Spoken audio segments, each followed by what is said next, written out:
তিনি যেন এক ঝলমলে চাঁদ। টলিউডের আকাশে দুই বাংলার হৃদয়ে আলো ছড়াচ্ছেন। 2025 সালে মুক্তি পাওয়া তার দুটি ছবি আড়ি এবং আমার বস তাকে নতুন রূপে উপস্থাপন করেছে। আড়ি ছবির আইটেম গান ডাকাত পড়েছে এবং আমার বসের অন্তরঙ্গ দৃশ্য মালা চন্দন নিয়ে দর্শকদের মাঝে ব্যাপক আলোচনা হয়েছে। অবশ্য কখনো সাহসী দৃশ্য, কখনো প্রেম, কখনো একাধিক বিয়ে নিয়ে সবসময় খবরের শিরোনামে থাকেন শ্রাবন্তী চট্টোপাধ্যায়। চলুন জেনে আসা যাক তার জীবনের জানা অজানা সব গল্প। শ্রাবন্তী চট্টোপাধ্যায় 1987 সালের 13 আগস্ট কলকাতায় জন্মগ্রহণ করেন। তিনি শৈশবে কলকাতার সাধারণ পরিবারে বেড়ে ওঠেন। 10 বছর বয়সে 1997 সালে মায়ের বাঁধন ছবিতে শিশু শিল্পী হিসেবে তার পর্দায় অভিষেক হয়। এই ছোট্ট ভূমিকা তার অভিনয়ের পথ খুলে দেয়। শ্রাবন্তী কলকাতার একটি স্কুল থেকে শিক্ষা সম্পন্ন করেন এবং কৈশোর থেকেই অভিনয়ের প্রতি আগ্রহী ছিলেন। শ্রাবন্তীর পেশাদার ক্যারিয়ার শুরু হয় 2003 সালে চ্যাম্পিয়ন ছবিতে প্রধান চরিত্রে অভিনয়ের মাধ্যমে। এরপর তিনি অমানুষ, শিকারী, জ্যোতি এবং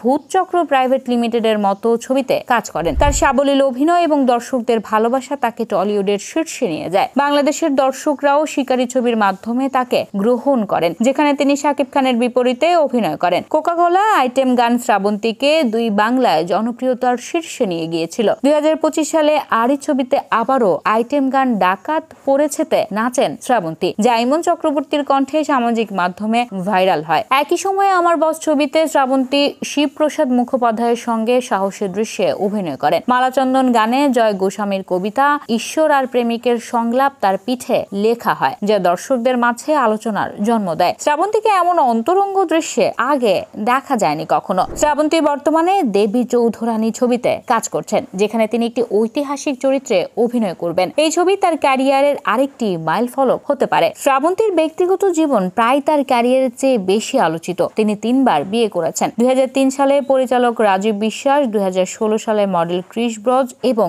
2019 সালে ব্যবসায়ী রোশন সিং এর সঙ্গে। 3টি সম্পর্কেই বিচ্ছেদে শেষ হয়েছে। তার ছেলে অভিমন্যু এখন তার জীবনের সবচেয়ে গুরুত্বপূর্ণ মানুষ। 2024 সালে রোশনের সঙ্গে বিচ্ছেদের পর নতুন প্রেমের গুঞ্জন উঠলেও শ্রাবন্তী এ বিষয়ে নীরব থাকেন। শ্রাবন্তী সামাজিক মাধ্যমে বেশ সরব। তার ইনস্টাগ্রামে 2 মিলিয়নের বেশি ফলোয়ার। তিনি প্রায় ফটোশুটের ছবি ও কাজের আপডেট শেয়ার করেন, যা ভক্তদের মুগ্ধ করে। তবে তার বোল্ড ছবি কখনো কখনো ট্রোলিং এর শিকার হয়। তবে বিতর্ক শুরু হয়েছে আমার বসের অন্তরঙ্গ দৃশ্য এবং আড়ির আইটেম গান নিয়েও। কিছু দর্শক ও সমালোচক মনে করেন শ্রাবন্তীর বাণিজ্যিক ছবির দিকে ঝুঁকেছেন। কেউ কেউ তার পোশাক ও নাচকে অতিরঞ্জিত বলে সমালোচনা করেন। 2023 সালে তার বিচ্ছেদ এবং সামাজিক মাধ্যমে বোল্ড ছবি নিয়েও সমালোচনা হয়। শ্রাবন্তী টলিউডের একটি শক্তিশালী নাম। তার কোকা-কোলা গান থেকে ডাকাত পড়েছে প্রতিটি নাচ দর্শকদের মুগ্ধ করেছে। আমার বসের মালাচন্দন গানে তার দৃশ্য দর্শকদের নতুন শ্রাবন্তী উপহার দিয়েছে। শ্রাবন্তী চট্টোপাধ্যায় তার অভিনয় এবং সাহসী পদক্ষেপের মাধ্যমে টলিউডে নিজেকে নতুন করে প্রতিষ্ঠিত করেছেন। সমালোচনা এবং বিতর্ক সত্ত্বেও তিনি তার জায়গায় অটুট রয়েছেন।